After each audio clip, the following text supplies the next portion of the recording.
Voilà, chers internautes, vous êtes les bienvenus dans votre émission Shop News avec Équipe Bimba, votre humble serviteur. Et toujours dans notre site EHP Media, votre site. Quand on parle de EHP Media, toujours mon nom, Papa Edo Amani, que je salue depuis Londres, je salue Maman GH et Nabo Sanité, Maman BT, Nakati Allemagne, Bambote Nayo, Yangoana. Les lots, Tokutani, Susuna Bande, Konabiso, Olo Tozo Mekaoso, la Moke. Tu as dit que 10 chiffres et sur ma mamie côté à poto tu n'as pas de bon avis sur la poto mais comme à moi cocoso sur une des gommas à une poto à Koueli to à Bali surtout bande gomi Bali comme à peine moi cocoso mais toujours développé on a bandeko na gauche nanga na zana maman na biso on s'est présenté bonjour maman. Bonjour maman Odile Ngongo Ndimbi. Merci beaucoup maman Odile. Et puis tous à côté, tous à l'endroit, on a dit ça au Bali, à quoi s'est présenté. Bonjour monsieur. Oui, bonjour. Moi c'est Victor Eric Makembi Kaumba. Voilà, Eric Makembi, tous à droite nanga et puis tous à Odile Ngongo, na gauche nanga. Oyo tous développé, na bango vraiment ma solo oyo. Maman Odile. Tout le monde a souvent tant sous frère na yo azaki na poto, tant sous frère moko. Moi 10 chiffres yaka, moi 10 solo ezala kapenza mais soki ekomi pa mususu bali mwasi na ye mabe lisusu mingi soki mwasi ya mondele mais mwasi kaka en général mona ekomi mwa kokoso nini okoki koanalyse na eloko wana. Merci pour la parole, nakoki koanalyse boye eza na bandeko ya mibali mosusu ye moko azalaki na mbongo ke na poto te ezalaki le mosusu papa na mama bayokani bateki ndambo lopango yo akende poto mpo na retour na ye mpe lopango wana ezonga to ezalaki na yaya na ye ya mobali to yaya na ye ya mwasi asutenaki ye mpo akende na poto mais le ye akomi na poto kole azalaki nanu ye moko ozobenge bozosola malamu mwa eloko mpo azotinda mais soki azwi kaka mwasi azala mundele azala rasi nini omona kaka ndeko wana mpenza change ata obenge kaka po nazala bacharge nanga mwasi nanga uti kobota ekomi mwa kokoso moko boye omona ezalaka malamu mingi te ntango oyokendeki poto ata na effort na moko personne osaki effort personne okendeki poto toza baafricain yebaka lelo ekomi kuna tala mpe retroviseur bato otiki na nsima leo ozali kotinda eza malamu omona mosusu atinda susu mbongo te mama azobela nga mpe oza kuna kaka anga natinda mbongo ndenge nini bili bokosasa mama te eboso nga naza te tango ozo kosala sala yango atuka fo pesa kambo bito to bizo lia kambo na yo tango ozo na mwasi na ona bana na we bana pe balia kabisa pe futo lia ka puto za africain za kabongo. Merci beaucoup wana ezalaki intervention ya maman na biso Odile papa Eric Makembi nini oboye ko analyser na eloko wana ndenge koma différence wana tango azana no célibataire et puis tango akomi marié. Oui, pour nous on mona moza attitude moza d'abord normal. Je m'inscris plutôt en faux. Par exemple, oui, c'est vrai que toi, africain, en train d'assistance, ils ont à tout moment. Et puis,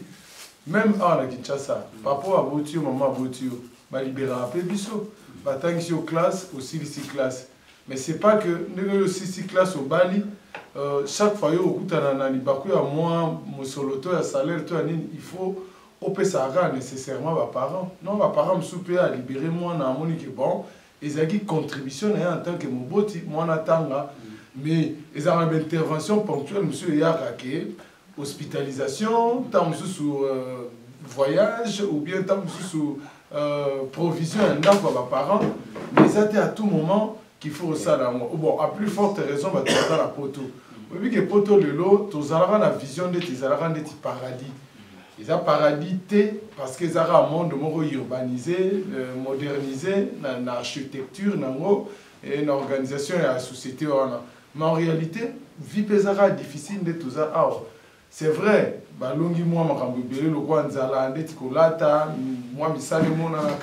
mais tant que tu dis à sa bali, il n'appartient plus à sa famille. Il a maintenant une nouvelle famille à lui, donc son épouse ou son époux et lui. Donc, comme il balé, c'est quoi, il n'appartient pas à sa famille, mais tant que vous en êtes les gars à Kofi, à Ozonga Wapi, tout banani baolelaye. Bon, ça dépend. Par contre, tout le monde va te belé du fait que Hazard appartenait sous la famille biologique qui n'est pas mutée. Par contre, c'est pas compliqué. C'est pas compliqué. C'est pas nécessairement qu'il faut voir au Kundo. Et puis, même le droit les dit bien. La Bible peut universel droit congolais. Droit de manière universelle en matière de mariage. Donc, tout bandit dans la Bible, l'homme quittera son père et sa mère, s'attachera à sa femme, les deux deviendront un seul corps et une seule chair. C'est déjà ça, les droits divins. Mais sauf que tu es un droit juridique, le mariage est un lien par lequel deux personnes s'engagent à partager une destinée commune et à perpétuer leurs espèces. Ça ne veut pas dire que les parents sont entachés directement à ces liens-là. Ça devient une autre vie, un autre monde, donc une autre famille en dehors de sa famille biologique. C'est vrai, en tant qu'Africain, on doit toujours prêter main forte à sa famille, et même les Européens aussi. Pensez pas que les Européens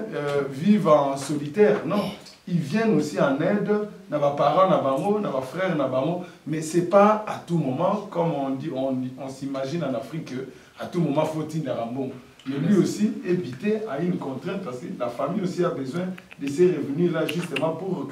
prendre le moment en charge. Merci beaucoup.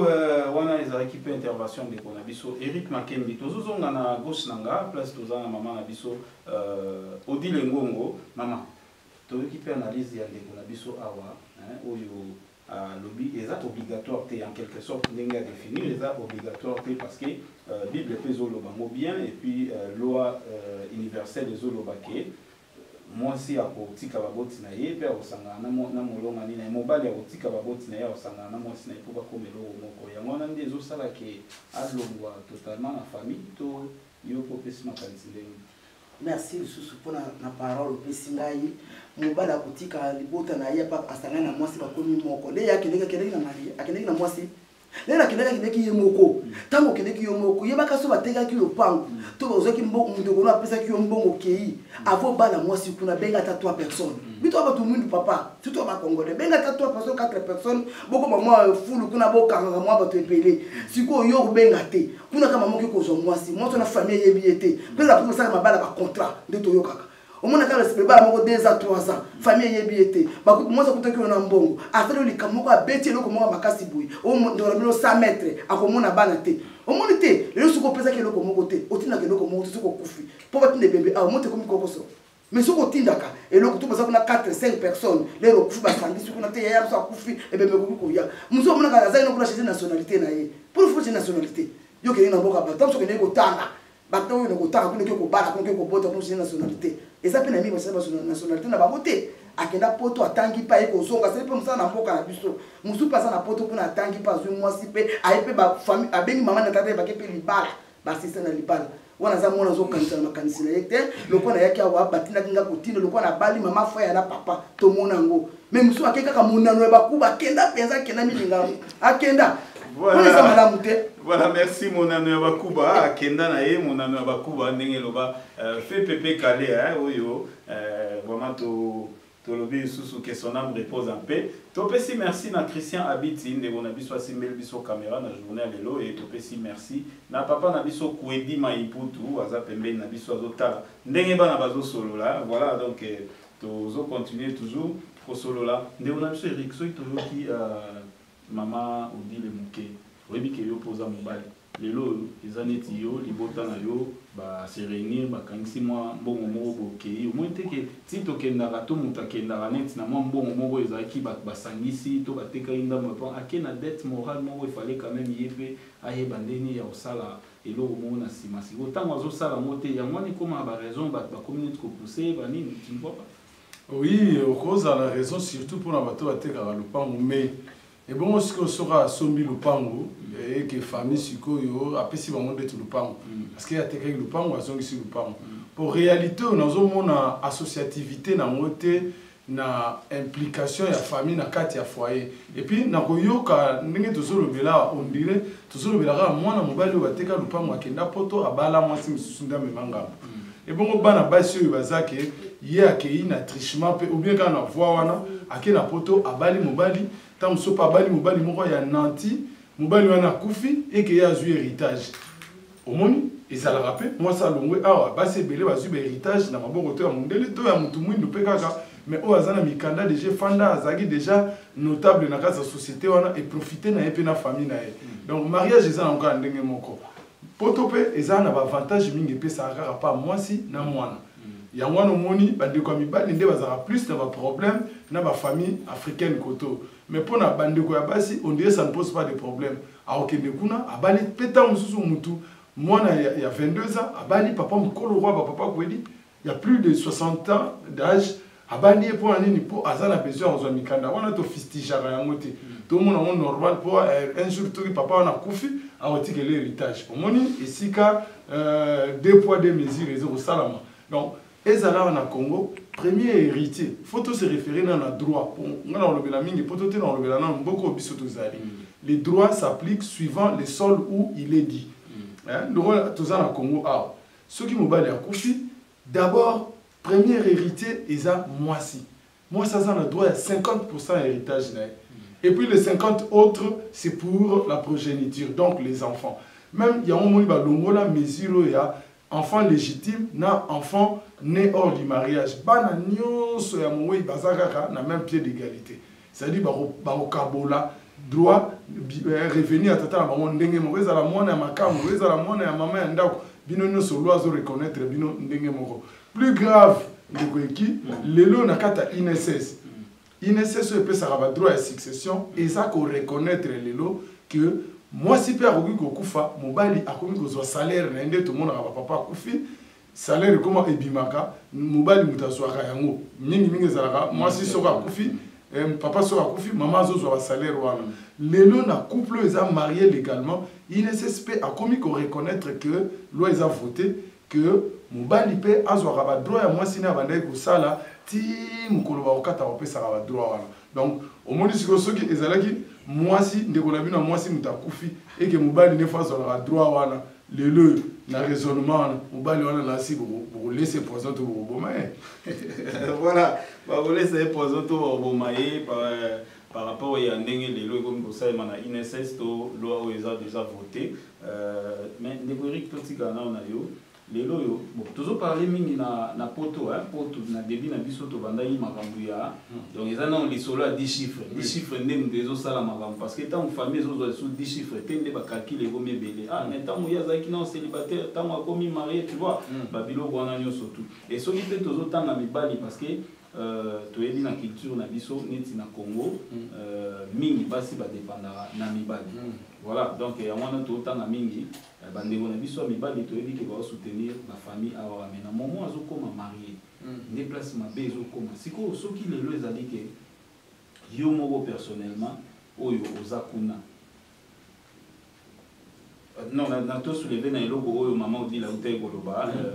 ke olingo bala obengisi baboti na yo baye pe ndenge to yebi culture na biso africain ya la baboti nde babalelaka mobali mwasi siko na tamu esalemi ka makambo nyonso to esalemi na tamu su kote bazuta la suite na sima otretaka mabala wana nde avant na kota na likambo ya libala o permettre nazonga mwa moke na sima mpona toujours ka na cadre ya libala omoni moto ya mobali oyo ake poto akendeki na mbongo ya famille ntango mosusu akoki kozwa mikanda te apréféré abala afonde famille na uta koloba ke poto ezali mboka ba privilégia ba droit ya mwasi na bana tant so robota en un laps de temps boti 5 enfants binos beaucoup les problèmes dans la famille yazo dépanner famille mais vous avez que 10 chiffres wana ezo uta na compte ya bana parce que kuna bana baza na salaire papa koza kutu na salaire ya manongate mais akomi ko supplier mingi na salaire ya bana so ba kateli mwana temps susu 600 € par enfant. Au moins, le foyer a 5 enfants. Facilement, on a 3 000 €. Alors, ça permet au papa aussi de subvenir aux besoins à la Katamboka. On a des parenthèses pour la zone il y a avancé. Si tout le bas par rapport à nous, il y a mis balé ou Kobengi Sababoti. D'ailleurs, immigration, ils vont reconnaître les personnes de 3e âge. Ou bien, Kolo, Baza Soussou, Nathan, qui nous sala, Banga, Kunate, Kayute, Tony Sala, bon, Baza crédible, disons. Aroyi Bate, Arosala Mabete, na communauté, Bakorda, visa facilement. Kobenga Moboti Nayo, Aya pour participer, ils ont repéré ça honneur. Et puis, il y a des gens qui sont comme un poteau. La semaine qui suit, automatiquement, il faut aller dans le check-in. tant que vous permettre aux parents de avoir longévité, parce qu'ils vont check-in, tension comme se manifester, sous régime. Donc, pour nous, on a des avantages. Et ça, on a mobile, si on a bien si baboti, nangai pour ba refléter événement de monato, ya moi si nangai, ils ont repéré ça le coup na banzambo bakela biso. Merci beaucoup, hein, Bandeko. Donc, tu bêta comme solo, oyo, pour améliorer mon quai, oh, tu as ça la tête, tout ça là, et oh, tu as ça la yamabeto, ou tika yango penza pour ekosunga. Et voilà, donc, tu peux compter sur un sujet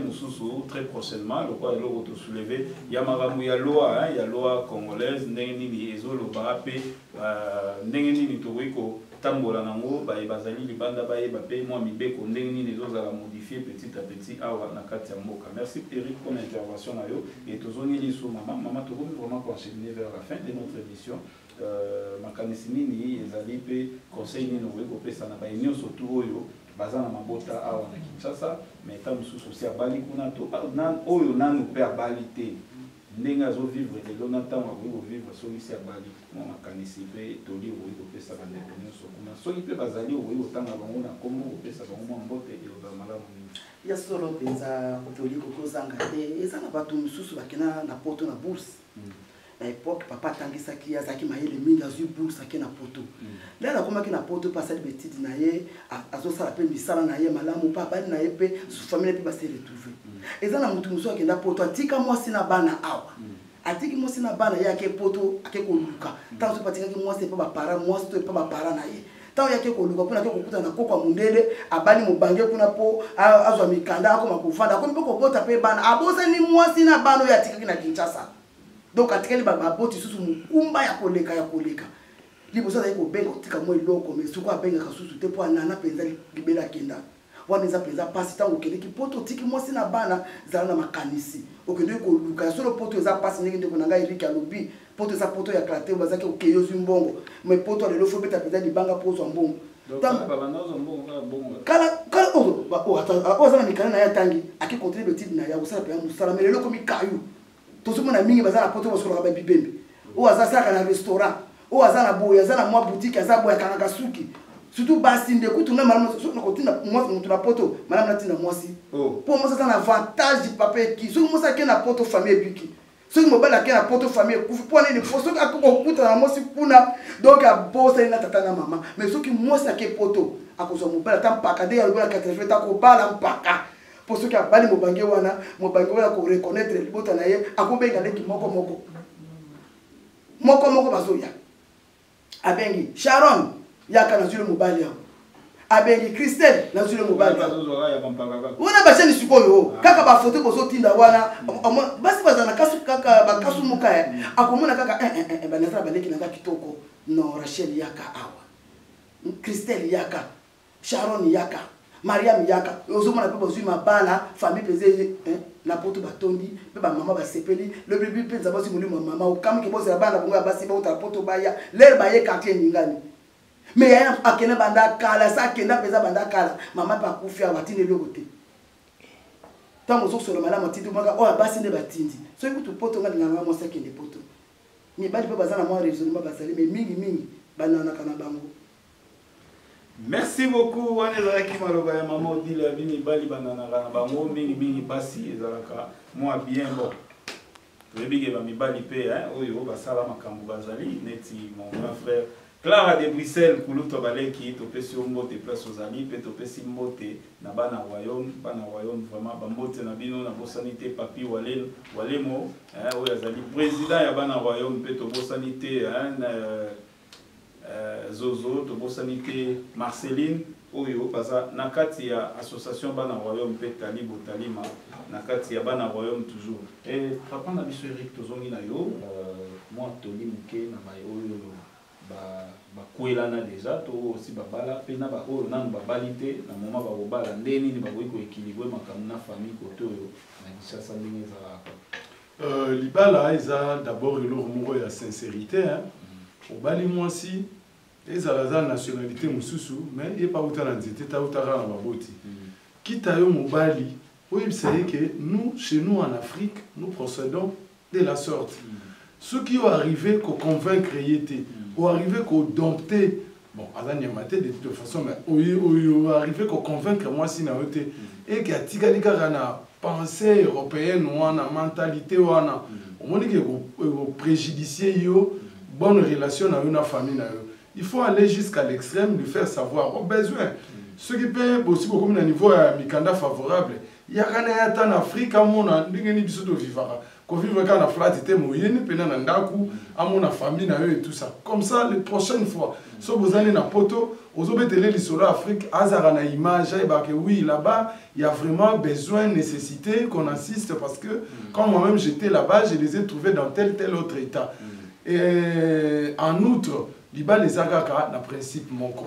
biso bandeko ya famille tozala te ke ndeko abali biso nyonso loro ya abali na poto mais azaka loro mutu abali na Lubumbashi abali tamusungu abali na Lubumbashi aza na mbongo makoki koleka mutu afani na Belgique na bana royaume afani koleka na Londres tout ça tozomona yango baso musukara na Nord Kivu omona na Beni Butembo mutu azozwa mbongo ebele koleka mutu aza na poto donc et donc on a fait et ça qu'on moderniser, ça qu'on émanciper mentalité na biso awate na niveau national na niveau local. Tous wakayango mboka loka mboka nyonso. Yo poko za makoki au prêter dans la poto. To moni na moni déjà ya moko akufeli moboti aye na Kisasa. Ko ya aye na Kisasa a assister famille ya eka na $1000 pour aux États-Unis. Makoti baleki awa bakota ka ba boîte na ba $300 ba $500. Provision il y a qui n'ont pas séjour à mon balai qui va minimiser en 2 jours ici. Comme pour à Cameroun, vous avez beaucoup d'argent, vous focalisez trop d'attention sur nous alors que vous-même vous savez mieux vivre ici que pendant que nous là-bas on trime pour constituer les $1000. Donc ça veut dire que biso soit un roi mboka, le roi Batou, elle moko espoir mususu ezara utopique tout tika ochacha yango, mutunu se sika zali ameka kobunda. Boto suki saboité pour dans le bota munene kuna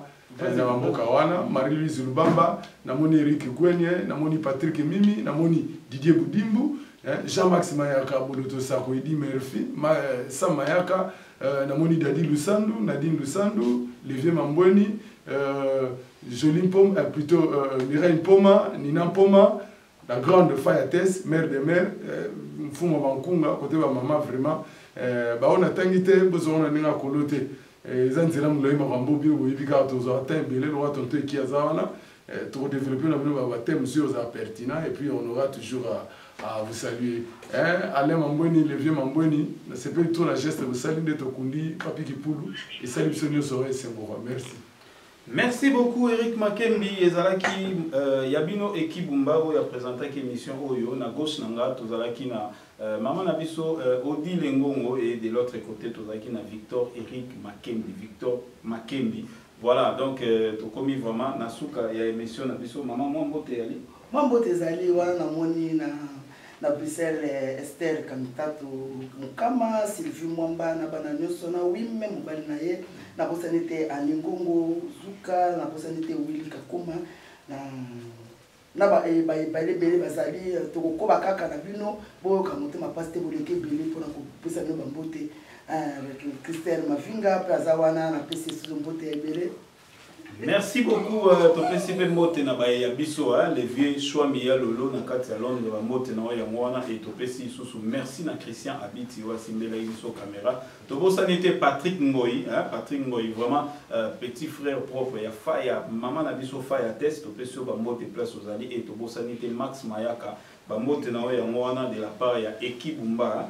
moko ya Batupena ya Patrick Ngoyi topesi biso mbote voilà tokomi na suka émission tolobi ndenge toloba kaka na fin ya émission na biso ndenge tobeta nango glory be to God glory zona panayi merci.